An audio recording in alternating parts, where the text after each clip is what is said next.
جناب ابو بکر صدیق رضی اللہ تعالیٰ عنہ بیمار ہیں، آخری وقت قریب ہے، اللہ اللہ۔ سیدہ عائشہ صدیقہ رضی اللہ تعالیٰ عنہ کے ہاتھ میں نیا کپڑا دیکھا، بیٹی کے ہاتھ میں نیا کپڑا دیکھا۔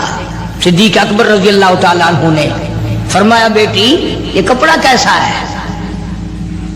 عرض کی ابا جان کفن کے ارادے سے منگوا لیا ہے، نہ جانے کس وقت ضرورت پڑ جائے گی، مجھے خطرہ ہے، اندیشہ ہے، آپ کا آخری وقت ہے، میں نے کفن کے لیے کپڑا منگا لیا ہے۔ اللہ اکبر۔ ناراض ہوئے، فرمایا عائشہ وعدہ کرو مجھ پر نیا کفن نہیں ڈالو گی۔ عائشہ یہ کپڑا جو تو نے کفن کے لیے منگایا مدینے کی کسی بیوہ کو دے دینا، سر پہ ڈال کے پردہ کر لے گی۔ عائشہ کسی یتیم کو دے دینا، وہ اپنا کرتا بنا لے گا، وہ غریب اپنا ننگ ڈھک لے گا، مجھے نئے کفن کی کوئی ضرورت نہیں۔ اللہ کے یہاں کفن نہیں دیکھے جاتے، اس کے یہاں تو اعمال دیکھے جاتے ہیں۔ بسم اللہ الرحمن الرحیم۔ السلام علیکم۔ کیا آج ابو بکر صدیق کی نیاز پکاتے ہیں؟ نظر اللہ نیاز حسین، نبی کے یار کا نام نہ لینا کبھی بھی۔ امام الانبیاء محبوب کبریا حضرت محمد مصطفیٰ صلی اللہ تعالی علیہ وسلم نے فرما دیا، او لوگوں، امت کے تمام لوگوں کا میں نے احسانات کا بدلہ چکا دیا، سب کے قرضے چکا دیے، سب کے لینے دینے میں نے برابر کر دیے، پر او میرے اللہ ابو بکر کے احسانات کا بدلہ تو دے سکتا ہے، میں نہیں دے سکتا۔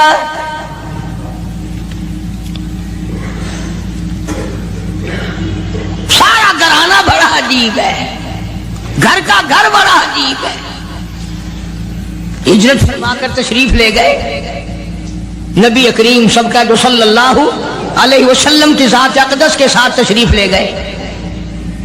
صدیق اکبر کا والد زندہ ہے، ابو قحافہ بوڑھا ہے، آنکھوں سے نابینا ہے، ابھی ایمان نہیں لایا ہجرت والی رات تک، بعد میں لایا ہے، لاٹھی کے سہارے گھر آیا، پتہ تو چل گیا نا کہ رات چلا گیا نبی کے ساتھ میرا بیٹا، اور آ کے پوتیوں کو کہنے لگا کیوں اسما جی دادا جان، میرا تو اپنا خیال یہ ہے کوئی ٹیڈی، کوئی پیسہ، کوئی کپڑا، کوئی غلہ تمہارے لیے نہیں چھوڑ کے گیا ہوگا۔ باوجود کافر ہوتے ہوئے اس وقت تک ابو بکر کا والد مسلمان نہیں، لیکن جانتا ہے کہ میرے بیٹے کو نبی کی اتنی محبت ہے، وہ اتنا قربان ہے، وہ اتنا پروانہ ہے اور اس قدر جانثار ہے، کوئی شے گھر میں نہیں چھوڑ کے گیا ہوگا۔ سیدہ اسماء رضی اللہ تعالی عنہ چھوٹی سی بچی ہے صدیق اکبر کی، کہتی ہے کہ میں نے ایک ہیلا بنایا، ہمارے یہاں دیوار میں ایک آلہ سا میرے والد نے بنا رکھا تھا، اس میں پیسے رکھتے تھے، تو میں نے وہاں یہ مٹی کے ٹوٹے ہوئے برتنوں کے ٹھپ پر ڈال دیے اور اوپر کپڑا ڈال دیا، اور میں نے اپنے دادا سے کہا نہیں دادا جان اب کے تو ابا جی نے حد کر دی، بہت سارا مال ہمارے لیے چھوڑ کے گئے ہیں۔ انہوں نے کہا بیٹی میرا یقین نہیں پڑتا، وہ نبی کے بغیر ایک پیسہ تو کیا وہ اپنی جان پیچھے رکھنے کو تیار نہیں۔ انہوں نے کہا نہیں دادا ذرا آؤ تو صحیح۔ کہتی ہیں کہ میں نے اپنے دادا کا یوں ہاتھ پکڑ کے، دکھتا تو تھا نہیں، اس کپڑے کے اوپر پھیر دیا کہ دیکھیں یہ آلہ ہے نا، یہ تاک ڈالا کہ سب بھرا پڑا ہے، یہ کہنے لگا اچھا بہت اچھا کیا، تمہارا گزارا ہو جائے گا، مجھے بڑا فکر تھا، مجھے بہت پریشانی تھی، اب میں بے فکرہ ہو گیا کہ تمہارے لیے تمہارا ابا کھانے پینے کے لیے تو چھوڑ گیا۔ سیدہ اسماء کہتی ہے حالانکہ جس وقت میں نے یہ کارروائی کر کے دکھائی ہم 2 دن کے بھوکے تھے۔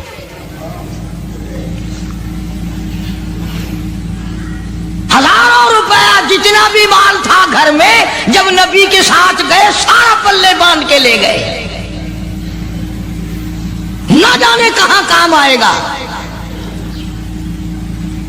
یہ وہ سیدہ اسماء رضی اللہ تعالی عنہ جس کا حال یہ ہے سارا دن کھجوروں کی گٹھلیاں اکٹھی کرتی ہے، شامن کو ہامن دستے میں کوٹ کر شام کو پانی میں گھول کر پی جاتی ہے، ساری رات مصلی پہ کھڑی ہو کے قرآن پڑھتی ہے۔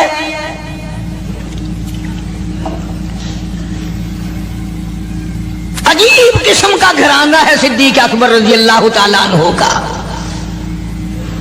غربت نہیں تھی، سارے کا سارا قربان کر کے غربت بنا دی۔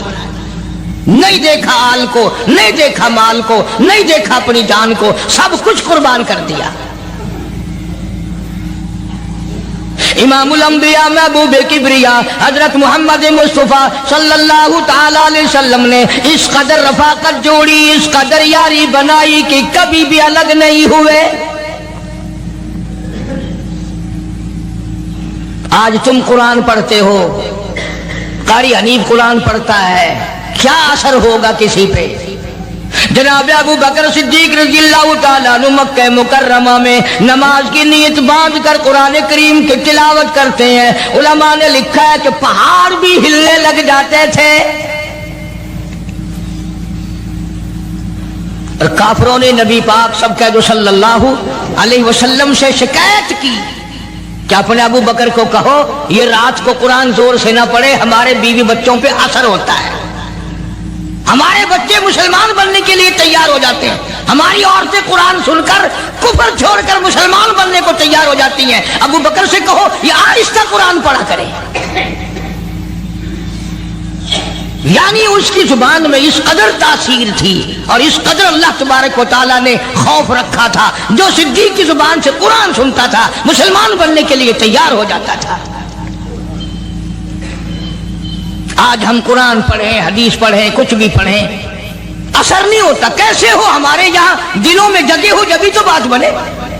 اس لیے قرآن کریم کہتا کلا بل ران علی قلوبہم ما کانوا یکسبون، گناہ کرتے کرتے حرام کھاتے کھاتے اس قدر دل کالے ہو گئے، اب قرآن کے لیے، دین کے لیے، ایمان کے لیے گنجائش کوئی نہیں، اندر گنجائش ختم ہو گئی، سارا دل۔ فرمایا کلا انہم عن ربہم یومئذ لمحجوبون، ہرگز ایسا نہیں جو لوگوں کا خیال ہے، دین ان کے خیالات پہ نہیں چل سکتا۔ جناب ابو بکر صدیق رضی اللہ تعالیٰ عنہ بیمار ہیں، آخری وقت قریب ہے، اللہ اللہ۔ سیدہ عائشہ صدیقہ رضی اللہ تعالیٰ عنہ کے ہاتھ میں نیا کپڑا دیکھا، بیٹی کے ہاتھ میں نیا کپڑا دیکھا، صدیق اکبر رضی اللہ تعالیٰ عنہ نے فرمایا بیٹی یہ کپڑا کیسا ہے؟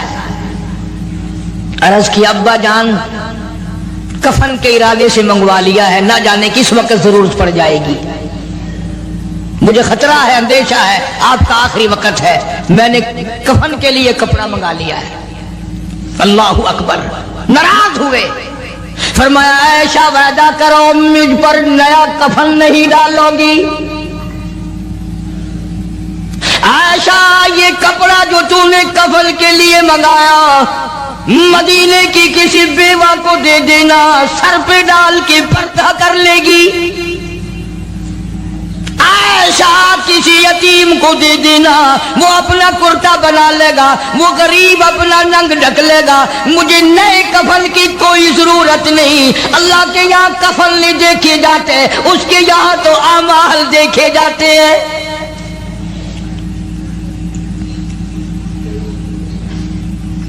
حضرت عائشہ رضی اللہ تعالیٰ عنہ نے اصرار کر دیا، ابا اجازت دے دو، اب تو میں نے منگا لیا ہے، اب تو میں نے منگا لیا ہے، دنیا کیا کہے گی؟ وقت کا حکمراں، وقت کا بادشاہ، نبی کا جانشین کو کفن بھی نہیں ملا۔ پھر دوسرا رخ اختیار کیا ہے صدیق اکبر سب کہہ دو رضی اللہ تعالیٰ عنہ۔ فرمایا عائشہ او میری بیٹی، نبی کریم صلی اللہ تعالی علیہ وسلم کا آخری وقت تیری گود میں آیا، تیرے سامنے آیا، تو نے آقا مدنی صلی اللہ علیہ وسلم کا آخری وقت دیکھا۔ حضرت عائشہ رونے لگی، ہاں میں نے دیکھا، سب کچھ مجھے معلوم ہے، پر اے عائشہ شہنشاہ کائنات کا کفن بتا۔ اس مدنی کریم صلی اللہ علیہ وسلم کا، دو جہان کے بادشاہ کا، یتیموں کے وارث کا، بیواؤں کے سہارے کا، دو جہان کے سردار، دو جہان کی رحمت حضرت محمد کریم صلی اللہ علیہ وسلم کا کفن بتا۔ حضرت عائشہ رونے لگی، عرض کی ابا جان، جن کپڑوں میں سرکار اس دنیا سے تشریف لے گئے ان کپڑوں میں 12 پیوند تھے، 12 ٹاکیاں تھی۔ فرمایا عائشہ پھر تیرا کیا خیال ہے، میرا محبوب ٹاکیوں میں گیا ہو، میں نئے پہن کے جاؤں؟ جن کپڑوں میں میری وفات ہو یہی میرے کفن میں استعمال کرنا، یہی کپڑے مجھے کفن میں دے دینا جو میرے جسم پہ ہیں، اس لیے کہ جب میں اپنے آقا سے ملوں گا تو شرمندگی نہ ہو۔ اور آج ذہن یہ ہے کہ میت کے کپڑے کو ہاتھ بھی نہ لگانا، پہننا تو درکنار، ہاتھ لگانے کو تیار نہیں، گھر میں رکھنے کو تیار نہیں، یوں لکڑی سے اٹھا کر پڑے پڑے پھینکتے ہیں، آگ لگاتے ہیں، نہلانے والے کو دے دیتے ہیں، وہ بھی نہیں پہنتا، یوں ہی گلیوں میں نالیوں میں پھینک جاتا ہے۔ نہ تیرا باپ مرا، جب تجھے نفرت ہے کپڑوں سے، مردہ نوانے والے کا وہ ماما لگتا ہے، وہ کیوں پہنے؟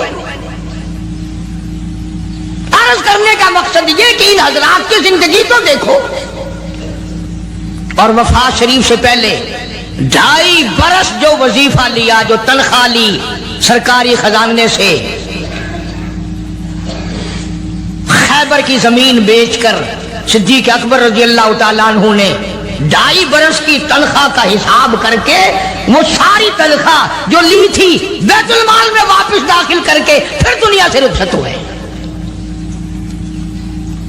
جو تنخواہ لی تھی 2-2.5 سال میں وہ ساری کی ساری واپس کر دی جناب ابو بکر صدیق رضی اللہ تعالیٰ عنہ نے، کہ میں مسلمانوں کا پیسہ کھا کے نہیں مرنا چاہتا، چاہے تنخواہ کے طور پر تھا، کل قیامت میں میرے لیے رکاوٹ نہ بن جائے۔ آج مجھے اور آپ کو تو یہ تلاش بھی نہیں کہ اپنا حلال کے پیسوں سے کفن تو بنا کے رکھ لے۔ ایئر کنڈیشن کا ہر وقت ذکر ہے، گھر میں ہونا چاہیے، فریج ہونا چاہیے، پنکھے ہونے چاہیے، یہ ہونا چاہیے، کار ہونی چاہیے، موٹر ہونی چاہیے، یہ ہونا چاہیے، اور کبھی گھر میں یہ ذکر بھی ہوا کہ حلال کا کفن بھی ہونا چاہیے۔ وہ کدھر سے آئے گا؟ اس کے لیے کون انتظام کرے گا؟ کون ہم نے گھر میں پیدا کر رکھا ہے جو اس وقت یہ بات دیکھ کر کفن لائے گا؟ اس لیے قرآن کریم نے اعلان کر دیا، لوگوں اپنا سب کچھ پاک صاف بن کے دنیا سے جاؤ، اپنا بدن بھی پاک ہو، عمل بھی پاک ہو، پیٹ بھی پاک ہو، کفن بھی پاک ہو۔ ان ساری میں وہ بات کرتا ہوں جس سے نہ دیوبندی بچے، نہ بریلوی بچے، نہ شیعہ بچے، نہ سنی بچے۔ موت کا جھٹکا تو سب کو لگنا ہے نا، اور ایسا لگتا ہے لاکھوں برس تک منہ کڑوا رہتا ہے۔ جناب صدیق اکبر رضی اللہ تعالیٰ عنہ نے وہ تنخواہ جو لی تھی ساری زندگی میں وہ بھی بیت المال میں واپس کر دی، اور تمام کے تمام لوگوں کے حقوق چکا دیے۔ باقی جو بات رہی وہ سیدھی کمتر مرحوم کہتا ہے، اجا صدیق دا اسلام تے قرضہ بقایا ہے، اجا صدیق دا اسلام تے قرضہ بقایا ہے، جتا جس دے ہاتھوں اس آخری زمین دسایا ہے، وصولی دا نہ چنتا نہ لکھوایا صحابہ نے۔ مدنی کریم صلی اللہ تعالی علیہ وسلم کے جانثار، نبی کا یار، نبی کا وفادار، ہر وقت کا ساتھی اسی غم میں رہتا ہے، اور وصیت کی کہ مجھے غسل دینا، میرے انہی کپڑوں میں دفن کرنا، اور فرمایا میرا جنازہ اٹھا کر حجرے مبارک کے سامنے لے جانا، حجرے عائشہ کے سامنے لے جانا، توجہ کرنا، نیند نہ کرو۔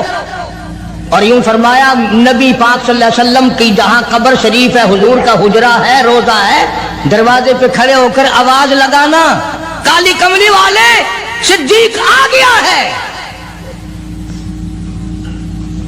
فرمایا اگر اجازت ہو تو اندر دفن کرنا، اور اگر اجازت نہ ہو تو جنت البقیع میں لے جانا۔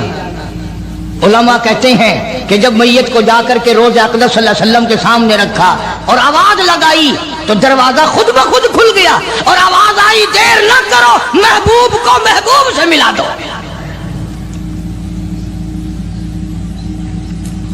کیا شان ہے ان لوگوں کی، کیا عظمت ہے ان لوگوں کی، ساری زندگی اس محبت میں، عظمت میں، اکرام میں گزاری جو اس کائنات میں کوئی اس قدر اکرام کر نہیں سکتا۔ مدینہ پاک میں ایک وقت ایسا بھی آیا کہ دشمنوں نے مدینے کے گورنر کو گانٹھ لیا، اس کو رشوت دی، پیسے دیے، اور کہا کہ ہمیں اجازت ہونی چاہیے، ہم روضہ اقدس کو کھود کر ابو بکر صدیق اور فاروق اعظم کی لاشیں نکالنا چاہتے ہیں یہاں سے۔ چنانچہ حاکم وقت نے پیسے کھا کر اجازت دے دی۔ شمس الدین سراج ایک بزرگ ہے جو اس وقت مدینہ پاک یعنی روضے کے متولی ہیں، مسجد نبوی کے متولی ہیں، گنبد خضرا صلی اللہ علیہ وسلم کے محافظ اور نگہبان ہیں۔ وہ فرماتے ہیں کہ رات آدھی جب گزری تو کنڈی کھٹکی مسجد کی، میں نے کنڈی کھول دی تو مجھے حکم ملا کہ تم خاموش رہو، اگر آواز نکالو گے سر اتار دیا جائے گا۔ ایک آدمی اندر داخل ہوا، دوسرا داخل ہوا، تیسرا آیا، کسی کے ہاتھ میں کسی، کسی کے ہاتھ میں گنتی، کسی کے ہاتھ میں ٹوکری، کسی کے ہاتھ میں تسلا مٹی اٹھانے والا، سب کے سب یوں لے کر داخل ہو رہے ہیں۔ اور مجھے یہ کہا گیا کہ یہ جو کچھ کرتے ہیں روکنا نہیں، کسی کو بتانا نہیں۔ شمس الدین سراج بزرگ رحمت اللہ علیہ کہتے ہیں وہ جب 40 کے 40 اندر داخل ہو گئے، پچھلے نے مجھے اشارہ کیا دروازہ بند کر دے، اب کسی اور کو اندر نہ آنے دینا۔ وہ اللہ والا کہتا ہے مجھے بتا تو دیا گیا تھا دونوں جلیل القدر صحابہ حضرت شیخین کی بے ادبی کریں گے، قبر کھود دیں گے، ان کی میت نکال لیں گے۔ فرماتے ہیں میں نے دروازہ بند کر دیا، میں سجدے میں گر گیا، مولا او میرا بس نہیں، میرا کوئی چارہ نہیں، میری حکومت نہیں، میری فوج نہیں، میرا لشکر نہیں، میرے پاس توپ نہیں، میرے پاس لشکر نہیں، او میرے مولا میں نے سنا ہے جیسے نبوت کا محافظ تو ہے، اسی طرح صدیق کی صداقت کا، فاروق کی عدالت کا بھی تو ہی نگہبان ہے۔ مولا میری موت بھیج دے، میں نہ دیکھوں۔ شمس الدین سراج بزرگ کہتا ہے کہ اللہ کا حکم ہوا، میں نے بھی دعا تو کی تھی رو رو کے، میرے دیکھتے دیکھتے، توجہ کرنا لفظ سمجھو، میرے دیکھتے دیکھتے مسجد نبوی میں زمین پھٹی اور بمے ٹوکریوں کے، بمے سامان کے 40 کے 40 کو زمین نگل گئی۔ اللہ تم سب کو مدینہ پاک جانا نصیب فرمائے۔ وہ جو قالین بچھے ہوئے ہیں نا، کسی پرانے عرب سے اب بھی پوچھ لینا، لمبا کالا کالا نشان لگا ہوا ہے، یہ نشانی ہے کہ وہ کالے جو تھے نا اندر کے کالے، وہ سب یہاں کا رکھ ہوئے ہیں،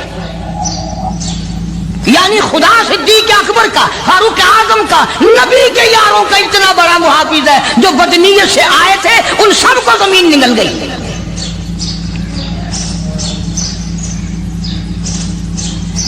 ایک اللہ والا کہتا ہے کہ میں نے مدینہ پاک میں حاضری دی اور حضور کریم صلی اللہ علیہ وسلم کے روضہ اقدس پہ سلام پڑھا، اور میں صدیق اکبر کے موضع شریف کے سامنے کھڑا ہو کر سلام عرض کر رہا تھا، پڑھ رہا تھا۔ میں جب واپس ہٹنے لگا تو ایک آدمی مجھے کہنے لگا آپ کہاں سے آئے ہیں؟ اس نے بتایا کہ میں فلاں جگہ سے آیا ہوں۔ کہ آپ بڑے نیک آدمی معلوم ہوتے ہیں، بڑا اچھا سلام پڑھ رہے تھے، تعریف اچھی کر رہے تھے، میرے یہاں کھانا کھانے چلو۔ اللہ والا کہتا ہے کہ میں اس کی باتوں میں آ گیا کہ چل بھائی، مدینے کا آدمی ہے، مدینے کا آدمی ہے، دعوت کر رہا، انکار کروں تو سنت کے خلاف ہونے کا، چل بھائی۔ لے گیا اور وہاں جا کر ایک مکان میں اس اللہ والے کو بند کر کے، کوٹڑی میں اس کو زنجیروں میں باندھ کر اس کی زبان کاٹ دی۔ تو نے صدیق کی اتنی تعریف کیوں کی؟ اور پھر چھوڑ دیا کہ جا صدیق سے ٹھیک کرا کے دکھا۔ وہ پھر مسجد نبوی میں آیا۔ قرآن کریم میں ان لوگوں کا واقعہ اچھی طرح سے ذکر کیا گیا۔ کون تھی ایک بڑی سمجھدار، اللہ پاک نے، اور وہ مچھلیاں کھایا کرتے تھے، مچھلیوں کا شکار کر کے کھاتے تھے۔ خداوند عالم نے ان کو آزمایا کہ سارے ہفتے میں تو مچھلی ڈھونڈتی نہ ملے، ان کو اعلان کر دیا، خدا نے حکم دیا کہ تم سارے ہفتہ مچھلیاں پکڑو، باقی ہفتے کے دن سنیچر کے دن مچھلی پکڑنا حرام ہے۔ خدا نے حکم دے دیا۔ اب 8 دن تو مچھلیاں ڈھونڈی نہ ملے اور ہفتے والے دن سامنے کودتی پھرے۔ کبھی بڑی پریشانی ہوئی، اب کیا کیا جائے؟ اور دنوں میں تو ملتی نہیں، بڑی کم ملتی ہے، اور ہفتے کے دن یوں سامنے پھرے۔ ایسی ویڈیو دیکھنے کے لیے ہمارے چینل کو سبسکرائب کریں۔